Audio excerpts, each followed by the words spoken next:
vecinos reporteros quienes... Tres niñas perdieron la vida este miércoles en un incendio registrado en una vivienda de la colonia Loma Linda, Esquipula, Chiquimula. Según información de bomberos, las víctimas eran de 7 años, 3 y 9 meses. Las tres de apellido Aquino Ardón. Una de las versiones que se maneja es que el siniestro se originó tras una fuga de gas, cuando la mayor de las hermanas se disponía a preparar los alimentos del mediodía. Aunque vecinos intentaron sofocar las llamas, nada se pudo hacer para salvar a las menores. La información y las imágenes fueron compartidas por Ángel Zun, colaborador de Guatevisión. María Fernanda. Lamentable noticia y tenemos mucha información en esta emisión estelar de Noticiero Guatevisión. Gracias por estar con nosotros. Vamos de inmediato a los titulares. Nuevos planes, todo incluido. Claro presenta.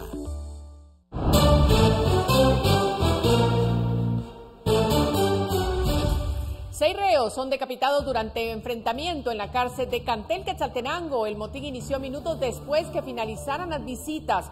Hoy los detalles.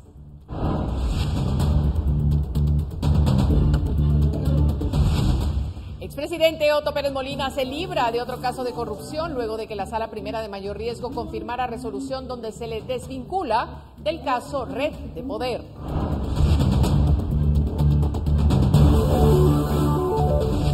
Ex superintendente de Administración Tributaria y 15 personas más son detenidos por presuntamente presentar documentos falsos para la creación de un partido político.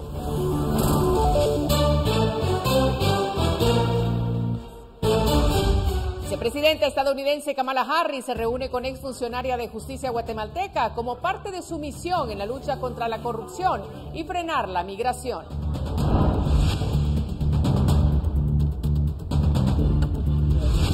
El Ministerio de Salud inicia a administrar vacunas Sputnik V que podrían perderse si personas no acuden a centros debido al tiempo que pueden permanecer sin estar en refrigeración.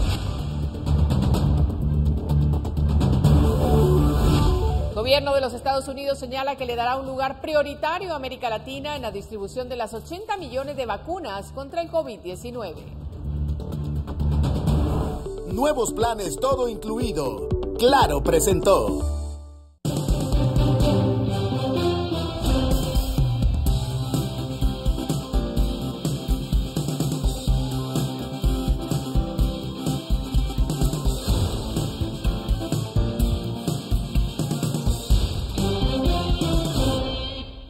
Mire, varios reos perdieron la vida este miércoles 19 de mayo durante un motín en la granja modelo de rehabilitación Cantel, en Cantel, Quetzaltenango, según informó la Policía Nacional Civil. Se intentó tener comunicación con los voceros del sistema penitenciario, pero no respondieron las llamadas. De momento se desconoce por qué se originó el motín, pero las autoridades de seguridad señalan que se trató de un enfrentamiento entre pandillas. Nos vamos a enlazar en este momento a Cantel, Quetzaltenango, donde se encuentra María José Longo, quien nos da más detalles. Adelante, María José, te escuchamos.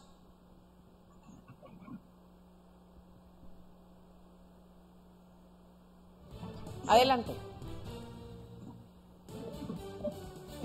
Sí, es María Luisa Cantel de Quetzaltenango, en donde, como podrán observar ahora, están ingresando camiones del ejército a este lugar, ya que luego del amotinamiento que se registrara esta tarde hasta ahora no se ha logrado el control absoluto de este centro carcelario, en donde las cifras hasta la tarde eran de 6 reos. Oficialmente la cantidad de personas fallecidas subió a 8. Se conoce de imágenes bastante deshumanizadas de víctimas decapitadas. Hasta ahora la información oficial no ha sido confirmada de las personas fallecidas en este centro carcelario. El motín se registró, como lo decía, en horas de la tarde y a partir de ese momento se ha tenido el ingreso de varias unidades de la Policía Nacional Civil, no solamente de Quetzaltenango, sino también de todo el occidente.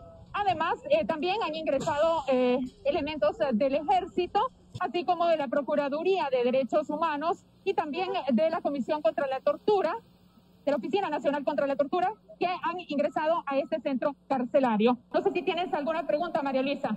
Cuéntanos un poco, María José, como antecedente, ¿cuál es la situación de la población de reos en ese centro penal?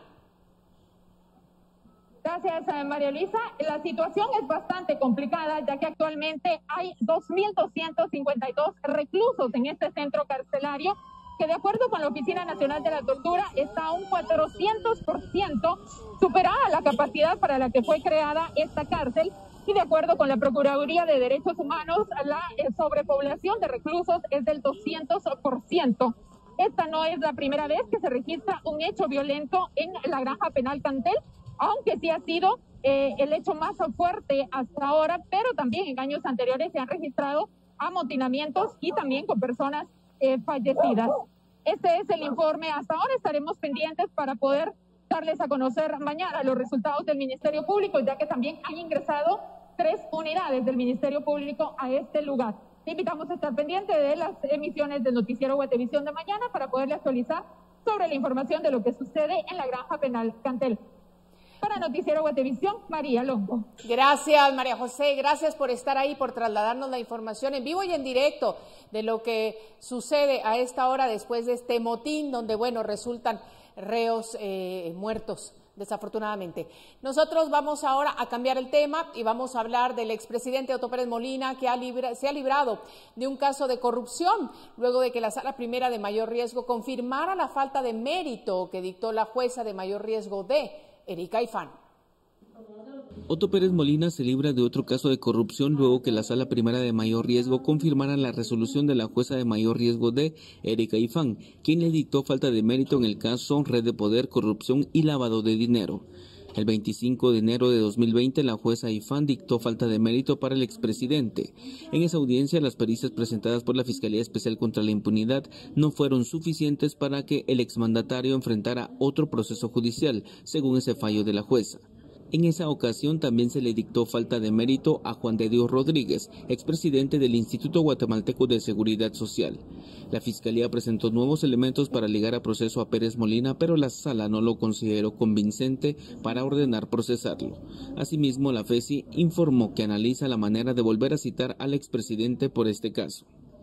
En este proceso se implica a varios exfuncionarios, así como constructores y abogados. Habrían integrado una red para beneficiarse con recursos productos de comisiones ilícitas para quedarse con contratos millonarios u obtener pago de la deuda. Esto de acuerdo a información brindada en su oportunidad por la inhabilitada Comisión Internacional contra la Impunidad en Guatemala y el Ministerio Público.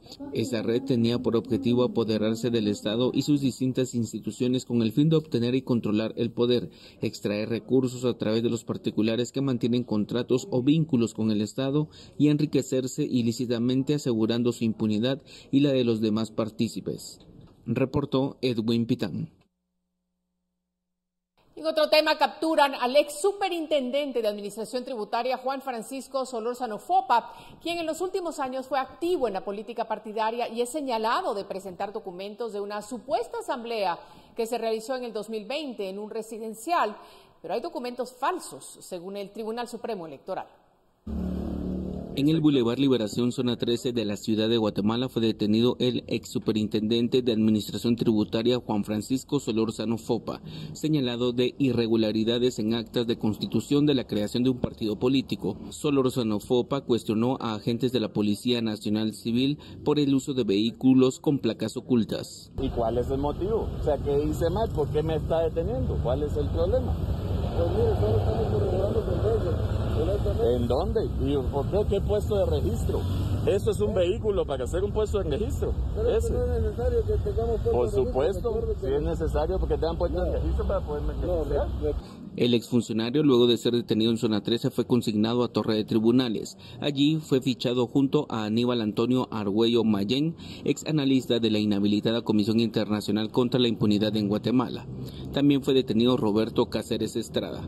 Aunque se está pendiente de realizarse la audiencia de primera declaración, la Fiscalía de Delitos Electorales expuso que en el acta de constitución del Partido Ambientalista Guatemalteco AGUA del 1 de marzo de 2020 se presentaron datos falsos. Se hizo constar el fallecimiento de una persona, sin embargo, esta persona tenía 1 año, 4 meses y 8 días que había fallecido, y en esta acta se hace constar la firma de esta persona, se hace constar que 4 personas más habían comparecido, más sin embargo, estas 4 personas no saben leer ni escribir.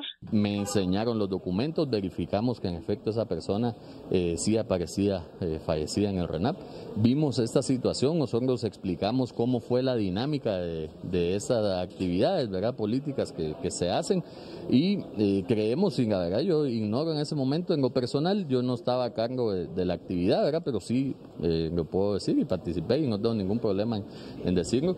Según las actas de la Asamblea de Constitución de esa organización política, asistieron 553 personas en un condominio que se ubica en el kilómetro 38 de la ruta Palín-Escuintla. La Fiscalía indagó con la directiva de ese residencial y negaron que el 1 de marzo de 2020 se hubiese realizado mencionado encuentro.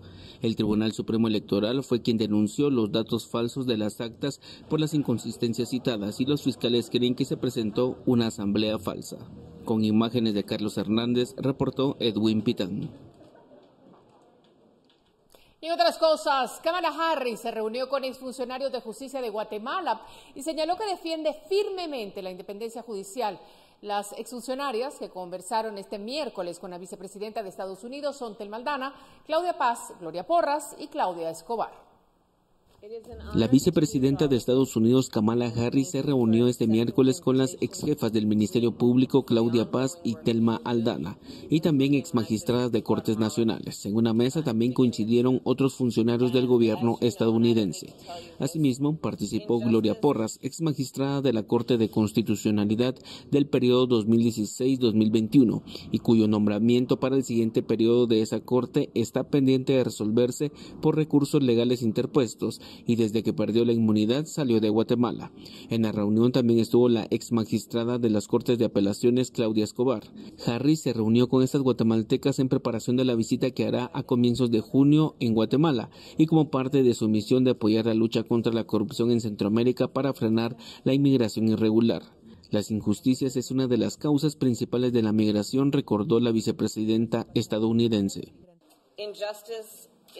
Como saben, y no necesito decírselos, la injusticia es una causa de migración y en particular está causando que las personas de la región dejen sus hogares involuntariamente. Ellos no quieren irse, pero la situación los obliga. Mujeres, indígenas, afrodescendientes, LGBTI. Las personas están afrontando discriminación y persecución. Las familias viven con el temor de los traficantes y de las pandillas.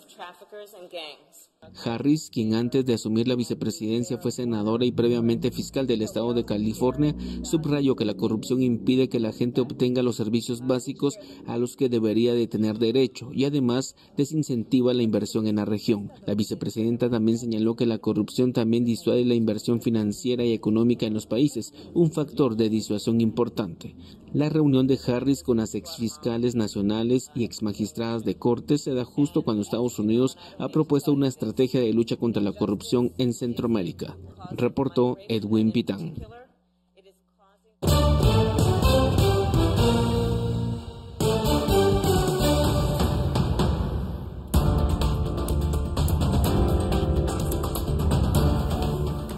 Vacunas Sputnik V podrían perderse si personas no acuden a centros debido al tiempo que pueden permanecer sin estar en refrigeración.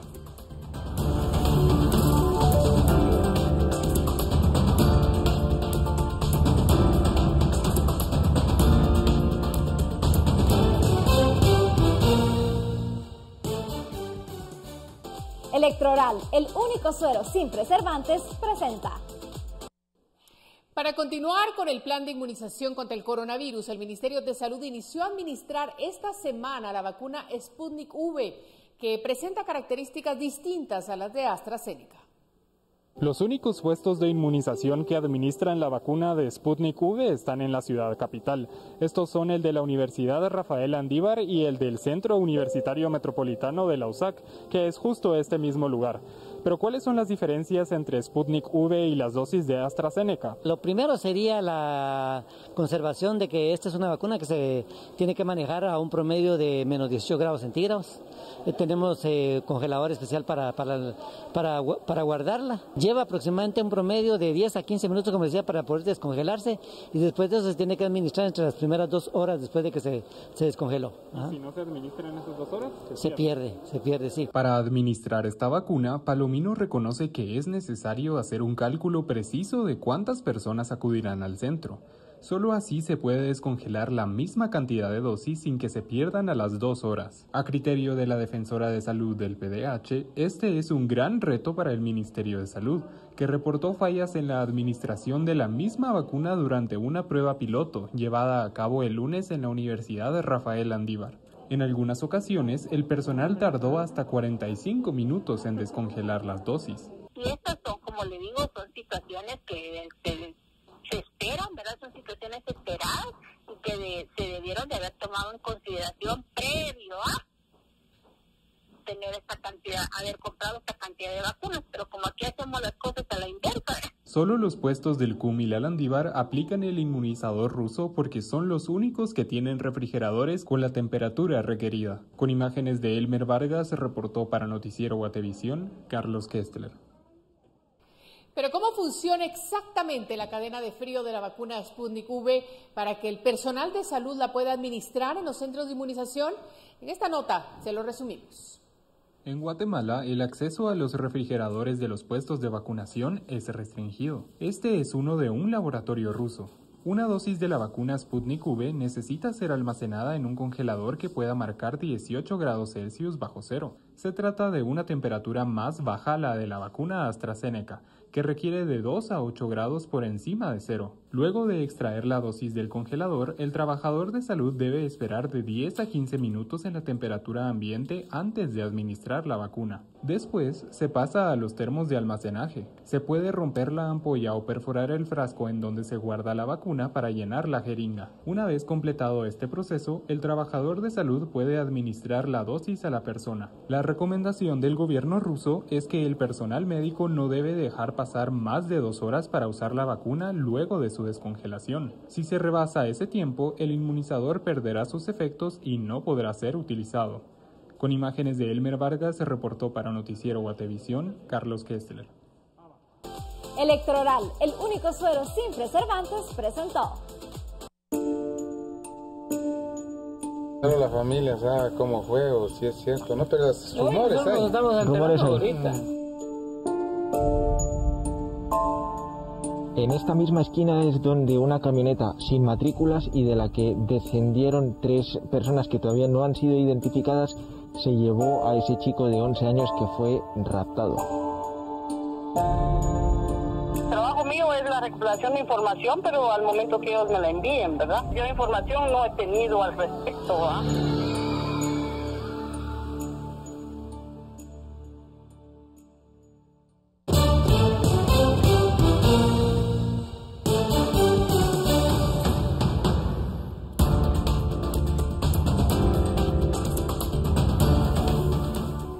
Nueva balacera se registró en el límite entre Nahualá y Santa Catarina Ixtahuacán.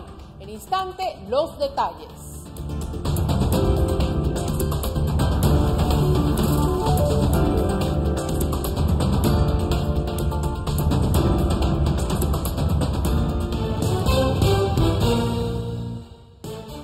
Seguimos por más. Una nueva balacera se registró en el límite entre Nahualá y Santa Catarina Ixtahuacán, 2 municipios que desde hace más de 100 años tienen un conflicto territorial. Alcaldes municipales coinciden en que las fuerzas de seguridad no han podido controlar los actos violentos por la disputa que atemoriza a la población. Como suele suceder en cada enfrentamiento, se desconoce con precisión a los responsables de los ataques. La autoridad policíaca en este lugar han abandonado durante la noche.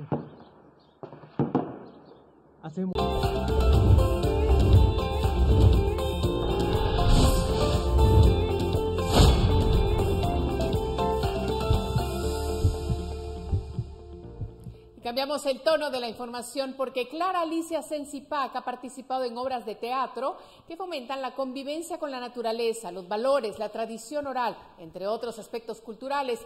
Su talento la ha llevado a presentarse en escenarios de los departamentos del país y del extranjero. Esta es la historia de Clara Alicia Sensipac en nuestro segmento Hecho de ti.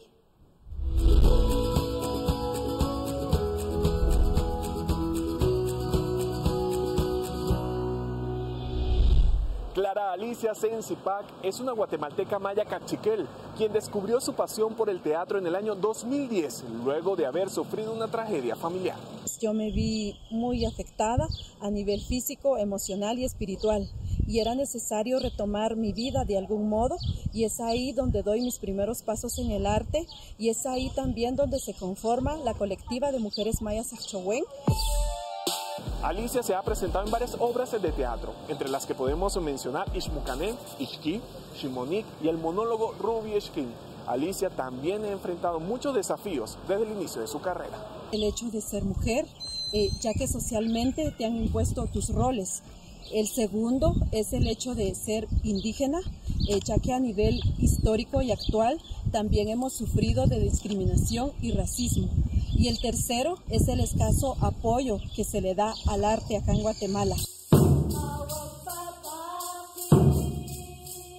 Durante la pandemia han documentado las vivencias de 4 abuelitas de diferentes comunidades lingüísticas en Guatemala.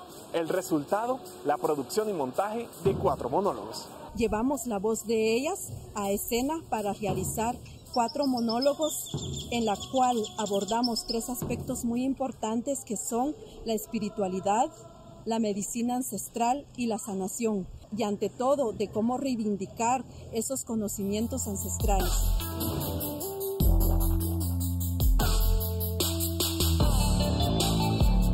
Alicia se ha presentado en la mayoría de los departamentos del país, así como en el extranjero, Costa Rica, Nicaragua, Colombia y en Estados Unidos. Nos deja un mensaje muy claro, que los golpes que dan la vida no deben estancarnos, al contrario, deben ser un impulso para salir adelante.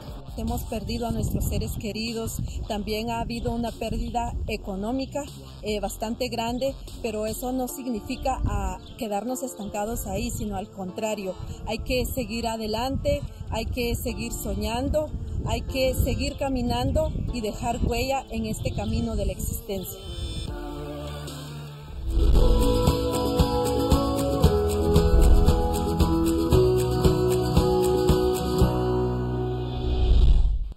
Con esa historia ejemplar de vida vamos a hacer una pausa a las noticias, vamos a dar paso al programa Razón de Estado, pero regresamos después con más de Noticiero Guatevisión.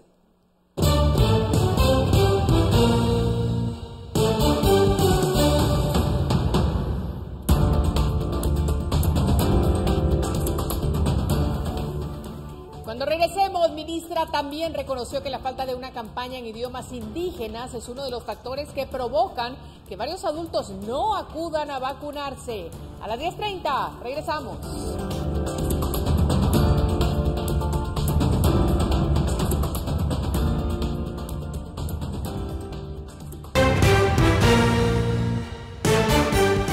Bueno, que siguen la señal de Guatevisión porque regresamos ahora con más información y es Pamela Valdés que tiene el pronóstico del clima.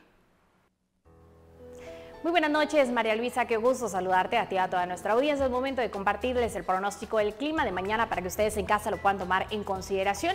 Y de acuerdo con el INSIBUME tendremos condiciones de cielos totalmente nublados durante la madrugada, cielos parcialmente nublados durante el día y no se descarta la probabilidad que durante la tarde y parte de la noche se presenten precipitaciones acompañadas de actividad eléctrica en todos los departamentos de nuestro país, pero principalmente del sur al centro y en las zonas fronterizas con México, para que ustedes en casa lo puedan tomar en consideración. Y a continuación, las condiciones climáticas para los próximos días, específicamente en la ciudad capital. Esperamos para el jueves, viernes y sábado condiciones similares y las temperaturas máximas estarán registrando entre los 25 a los 27 grados centígrados.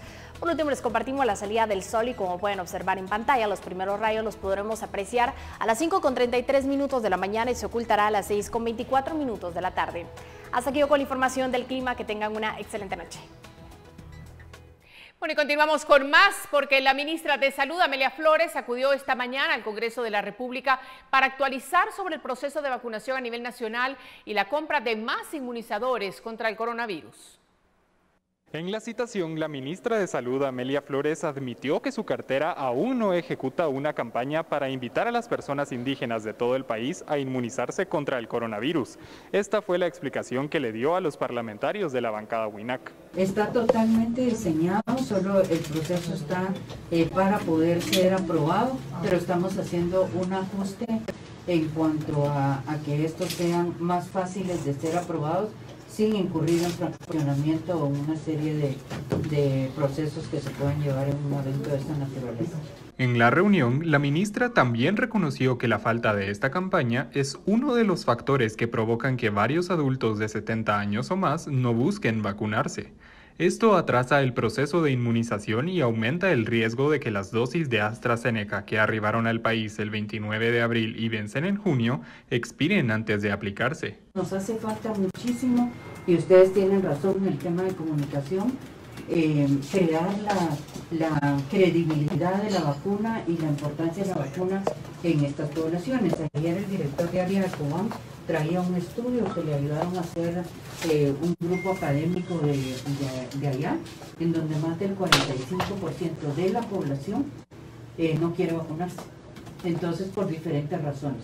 Entonces, sabemos que eso está pasando y estamos reforzando en el tema de comunicación. La ministra aseguró que estas vacunas se administrarán antes de junio. Si su cartera no lo logra, no sería el primer caso de desperdicio de inmunizadores a nivel mundial. Este miércoles, el Ministerio de Salud de Malawi, en África, quemó 20.000 dosis de vacunas de AstraZeneca que caducaron casi 3 semanas antes de su llegada al país, pese a que la Organización Mundial de la Salud había indicado que podían aplicarse incluso en julio. Reportó para Noticiero Guatevisión, Carlos Kessler.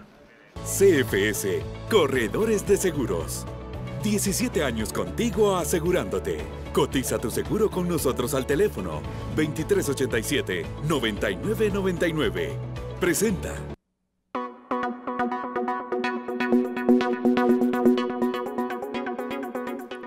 Bueno, y es momento de dar paso al reporte que recibimos de San Pablo Jocopila, Suchitepeques. Se trata de imágenes de un accidente de tránsito que se registró hace unos días, pero nuestro televidente nos las compartió para hacer un llamado a los pilotos para que manejen con precaución y que si consumen alcohol deleguen a un piloto. Esto a raíz de este choque que supuestamente lo causó el conductor de un pick-up bajo los efectos de licor.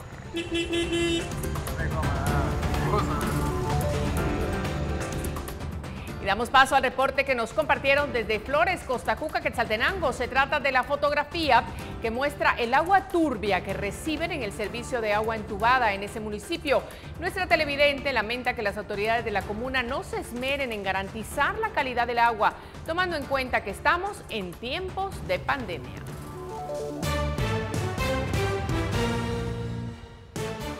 Vamos a finalizar con el mensaje que nos enviaron desde Quiché sobre la situación del costo del pasaje. El mensaje dice lo siguiente: el costo del pasaje en los buses de Quiché es una realidad que vivimos desde que se restableció el transporte en tiempos de pandemia, pero no cumplen con el protocolo establecido por el Ministerio de Salud. Ojalá que las autoridades competentes sancionen a los transportistas.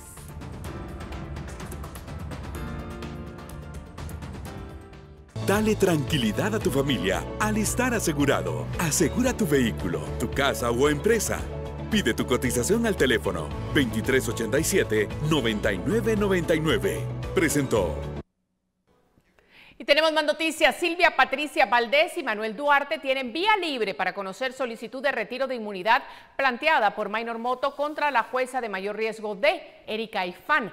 Magistrados de la Corte Suprema de Justicia rechazaron las recusaciones presentadas por la jueza Ifán para que los togados Valdés y Duarte no conocieran el antejuicio presentado en su contra por Moto. La solicitud de retiro del derecho de antejuicio contra Ifán por petición de Moto es por haber autorizado su orden de captura. Además, se impuso a Ifán multa de 500 quetzales por la improcedencia de la recusación. Y en otras cosas, en Miami se llevó a cabo la reunión de la jefa del Ministerio Público, Consuelo Porras, con la agente especial encargada de la Administración para el Control de Drogas, la DEA, por sus siglas en inglés, Laverne Hebert, y el fiscal de Distrito de Florida, Juan Antonio González. Esta reunión se llevó a cabo con la finalidad de agradecer el apoyo internacional recibido para el combate contra el narcotráfico. Esto tras el informe que dio a conocer los logros obtenidos durante la gestión 2020-2021, que dejaron un total de 13.758 kilos de cocaína, 3.5 millones de plantas de marihuana y $1.175.000 en efectivo incautados.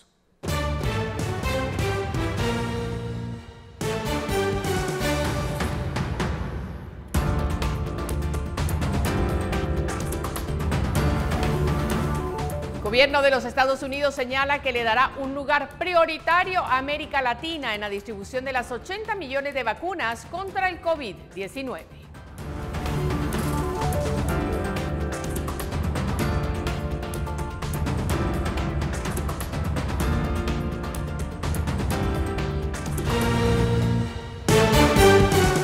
Continuamos con importante información. El gobierno de los Estados Unidos le dará un lugar prioritario a América Latina en la distribución de las 80 millones de vacunas contra el COVID-19 que planea donar durante las próximas semanas, en parte para evitar que la diplomacia de las vacunas llevada a cabo por China logre que a cambio países de la región dejen de reconocer a Taiwán como nación soberana, según reportó un medio estadounidense.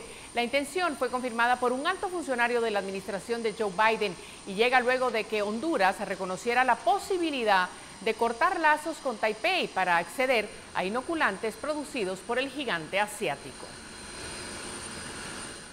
Mire, el conglomerado propiedad de la familia del expresidente estadounidense Donald Trump es objeto de una investigación penal, según anunció el fiscal general del estado de Nueva York. El exmandatario pasó 8 años sin declarar impuestos y archivos contables y siempre se negó a publicarlos. La fiscalía neoyorquina sospecha que Trump y su sociedad, que no cotiza en la bolsa y por ende no está obligada a publicar sus libros contables, inflaron o redujeron artificialmente el valor de algunas de sus propiedades para obtener préstamos o reducir impuestos.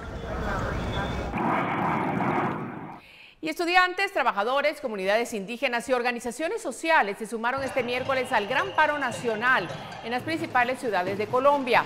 En la capital, Bogotá, se registraron 13 movilizaciones en las que participaron aproximadamente unas 8.000 personas. Las movilizaciones se desarrollaron de manera pacífica, sin embargo, continúan los bloqueos en las vías principales de Colombia, que ha provocado el desabastecimiento de alimentos y combustible. En distintas partes del mundo se han registrado manifestaciones en varias ciudades en respaldo a la causa palestina. En España se concentraron más de un centenar de personas frente a la Embajada de Israel. Los manifestantes llegaron hasta Chile, que alberga la colonia palestina más numerosa fuera de Medio Oriente, con más de 300.000 personas. Desde que empezó esta nueva ola de violencia entre Israel y los grupos armados de la Franja de Gaza, más de 200 palestinos han muerto en el enclave y más de 1.400 han resultado heridos, según un balance palestino.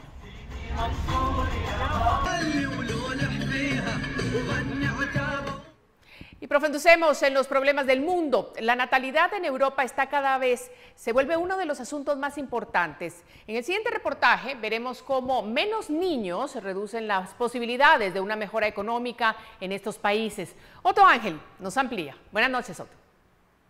María Luisa, buenas noches. Además de una tendencia a la baja en los nacimientos de toda Europa, la pandemia provocó que uno de los países más viejos de ese continente observara una reducción aún más grande de la llegada de recién nacidos. Esta es la historia de este pueblo envejecido que ilustra uno de los graves problemas de hoy en día en Italia.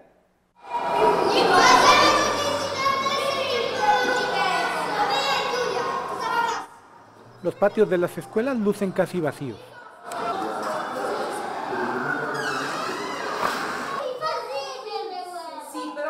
Cuando Daniela Vicino comenzó a enseñar en Sicilia, en el sur de Italia, hace unos 30 años, tenía alrededor de 30 estudiantes por clase, una cifra que se ha reducido a casi la mitad en el curso de estas décadas, debido a la caída de la tasa de natalidad.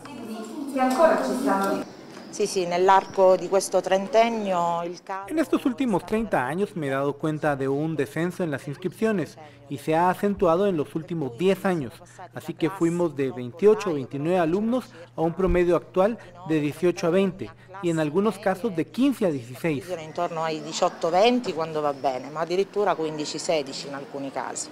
Italia ha registrado durante mucho tiempo una de las tasas de natalidad más bajas de Europa, pero la situación ha empeorado aún más con la pandemia del coronavirus. El año pasado la población se redujo de casi 400.000 personas. Perdió aproximadamente el equivalente de una ciudad grande como Florencia. Italia cuenta con un total de 59.3 millones de habitantes, ya que el número de muertos se disparó, los nacimientos se desplomaron y la inmigración se redujo. Menos niños hoy en día significa menos adultos en el futuro, que trabajen y aporten con sus impuestos al Estado. por lo que el país no solo será menos productivo, sino que tendrá dificultades para mantener el nivel de vida de una población envejecida. Desde hace tiempo, ese fenómeno preocupa a las sociedades occidentales y en particular a Italia, una de las economías menos dinámicas entre los países más industrializados. Golpeada por la crisis económica, la ciudad de Caltagirone, localizada en lo alto de una colina y famosa por sus coloridas cerámicas y arquitectura barroca, inscrita en el Patrimonio de la Humanidad por la UNESCO, es un ejemplo concreto de la actual crisis demográfica. El número anual de nacimientos se redujo a la mitad entre 1999 y 2019, pasando de 532 a 265, lo que la convierte en una de las 10 ciudades italianas donde más se ha desplomado la natalidad. Esa cifra no sorprende al alcalde Gino Iopolo, quien atribuye parte de la caída a factores externos, en particular al cierre en 2019 de un gran campamento de migrantes en Mineo, una localidad vecina que utilizaba la maternidad local. Hemos utilizado todos los recursos nacionales y regionales para la asistencia en la pandemia. Hablo de recursos adicionales que hemos empleado y que creo que son positivos para las familias. Nuestros kinder y las escuelas cumplen con las necesidades y requerimientos de familias de bajos ingresos. In maniera, credo, assai opportuna e positiva. El director de una escuela local, el exalcalde Franco Piñataro, calcula que el número de sus alumnos se ha reducido de aproximadamente un tercio en los últimos 15 o 20 años. Cada año vemos un descenso en el número de inscripciones de alumnos. Eso automáticamente afectará a los años siguientes. Luca Yarmana, de 27 años, aún vive en Caltagirone, aunque se siente una minoría. De sus 30 compañeros de secundaria, el 90% se ha ido y solo uno ha tenido un hijo. Si tienes dificultades para encontrar un trabajo, dificultades en tener una situación estable que es importante para construir una familia, entonces decides no tener niños o decides irte a otro lugar. Y una de las explicaciones más claras para esa generación es la económica. Si encuentras la condición social, económica y psicológica para tener un niño, yo tendría uno o adoptaría uno, pero no creo que eso vaya a pasar en los próximos 10 años. Durante años Italia ha registrado una caída progresiva del número de nacimientos. Por ejemplo, de los 534.000 en 2012, se pasó a 404.000 en 2020, un año marcado por la pandemia. Para 2021 se espera una nueva caída con 384.000 nacimientos, debido sobre todo a la pandemia, una tendencia que se registra en muchos países. En diciembre y enero pasados, 9 meses después de que el COVID-19 se propagara en Italia, los nacimientos cayeron en un año del 10% y 14% respectivamente. Como parte de su estrategia para detener el declive demográfico, el gobierno está trabajando en un proyecto de ley destinado a introducir una ayuda más generosa para las familias con hijos, que introduce además una licencia de paternidad más prolongada. Sin embargo, pasarán varios años antes de que las medidas tengan impacto. La migración ha sido uno de los grandes factores para reducir el envejecimiento italiano y europeo, pero la pandemia y un aumento en los nacionalismos terminaron favoreciendo un problema que ya no solo es de edad, sino de economía. María Luisa.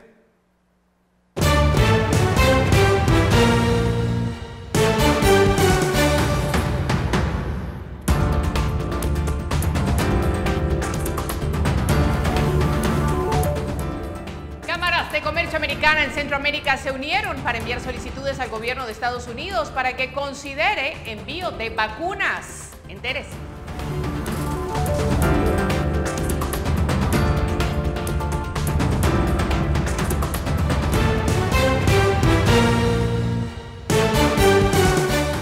A esta hora de la noche ya nos acompaña Paula Osaeta con el segmento Hablemos de Dinero.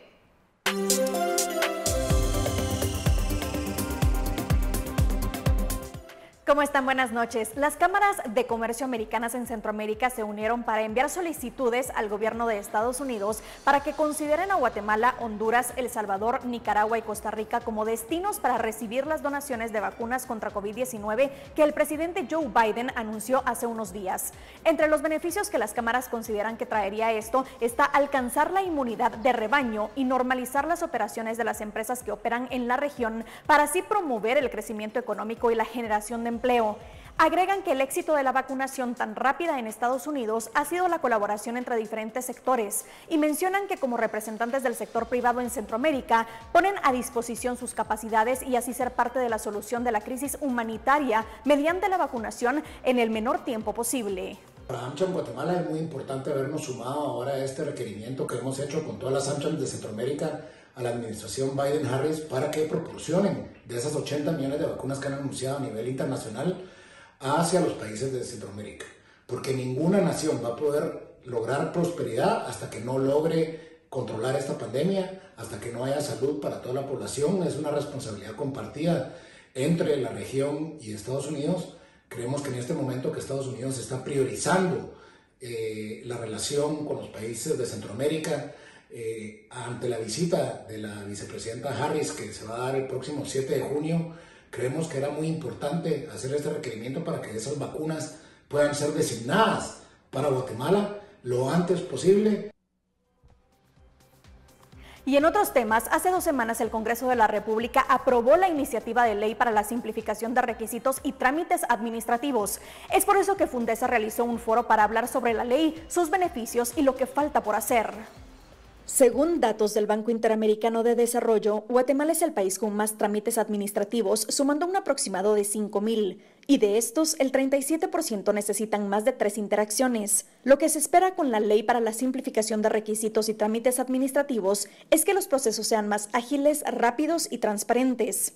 Es un impulso importante para luchar contra la corrupción, mejorar la certeza jurídica y reducir los costos burocráticos, aunado a una mejora en el ecosistema para emprendedores y para generar mayor atracción de inversión. La pandemia mostró que en Guatemala hay rezagos tecnológicos, pero también ayudó a que muchas entidades comprendan que el usuario es lo más importante y no el funcionario público. Esto según la comparativista María Isabel Carrascosa. La ley es un gran avance para apoyar y hacer más fácil todo para el usuario, pero es solo para el ámbito del Ejecutivo, por lo que aún queda mucho por hacer. Este es un avance, pero es un avance que se queda corto porque en realidad a lo que deberíamos de aspirar como sociedad es a que esta cultura burocrática se vaya eliminando en todos los ámbitos.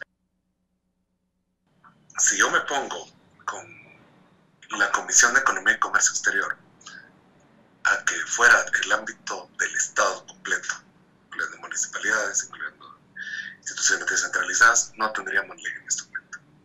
Y entonces tendríamos una situación ahí sí aspiracional, de que quisiéramos tener una ley que compita con todo.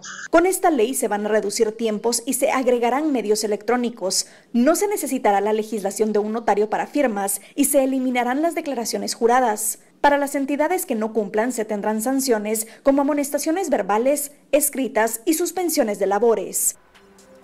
Y hoy en Hablemos de Dinero, en los próximos meses la firma PayPal planea lanzar una serie de nuevos servicios que podrían incluir cuentas de ahorro de alto rendimiento, servicios de cambio de cheques y capacidades de inversión en acciones. Todo ello con la esperanza de convertirse en la próxima superaplicación del mundo, similar a las chinas Alipay o WeChat.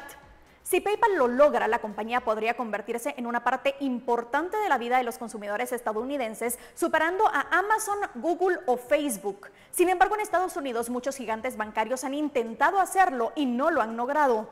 PayPal planea estrenar los nuevos servicios el tercer trimestre de este año. La compañía ahora procesa anualmente más de $1 billón en pagos en su plataforma y este año está agregando 55 millones de nuevos usuarios, además de los 377 millones que ya tenía. La valoración de la compañía se ha disparado a aproximadamente $300 millones.